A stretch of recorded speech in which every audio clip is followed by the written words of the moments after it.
തന്നെ ജീപ്പ് മറിഞ്ഞതല്ല, ശങ്കുണ്ണനാരുടെ മകളോടൊപ്പം കണ്ട എന്നെ വെട്ടിക്കൊല്ലാമെന്ന പട്ടാളക്കാരനെ വർഗീസ് രക്ഷപ്പെടുത്തിയത്. കുട്ടിക്കാലം മുതലേ വർഗീസിനെ ഞാൻ ദ്രോഹിച്ചിട്ടുണ്ട്. പിന്നീട് നീ കാരണമാണ് അവനോട് എനിക്ക് വൈരാഗ്യം വർദ്ധിച്ചത്. നിന്നെ കണ്ടത് മുതൽ ഞാൻ ഇഷ്ടപ്പെട്ടു, സ്വന്തമാക്കാൻ കൊതിച്ചു. വർഗീസായിരുന്നു തടസ്സം.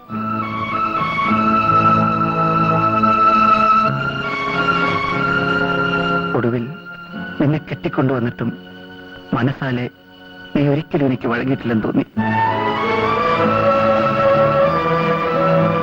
നിന്നോടുള്ള പക വീട്ടാനാണ് അമ്പജം തൊട്ട് പല വെപ്പാട്ടുകളെയും തേടി ഞാൻ പോയത്.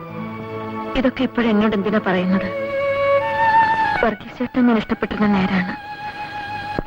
എന്ന് മാത്തുക്കുട്ടി എന്റെ കഴുത്തിൽ മിന്നു കിട്ടിയോ അന്നു മുതൽ എനിക്കെല്ലാം നിങ്ങളായിരുന്നു. മാത്തുക്കുട്ടി അത് മനസ്സിലാക്കിയില്ല. പിന്നെ എന്നെ എന്തിനു ദ്രോഹിക്കുന്നു, എന്നെ എന്തിനു വേദനിപ്പിക്കുന്നു? തന്നെ എല്ലാം എന്റെ തെറ്റാണ്. ഇനി ഒരിക്കലും എന്നെ ഞാൻ വേദനിപ്പിക്കില്ല, ഒരിക്കലും.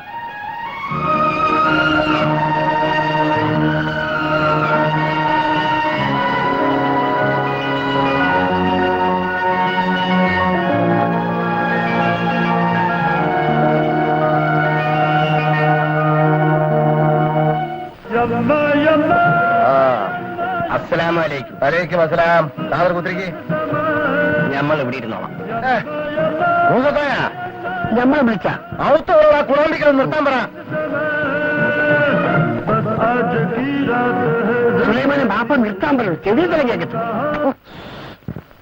സാദറെ, ആന മുക്കണത് കണ്ടിട്ട് മുയല് മുക്കിയാൽ എന്താവുന്നറിയ എനക്ക് മൂലം പൊട്ടിപ്പോവും. അതൊരു പോയത്തും ഭർത്താനോട് ആചാരെ.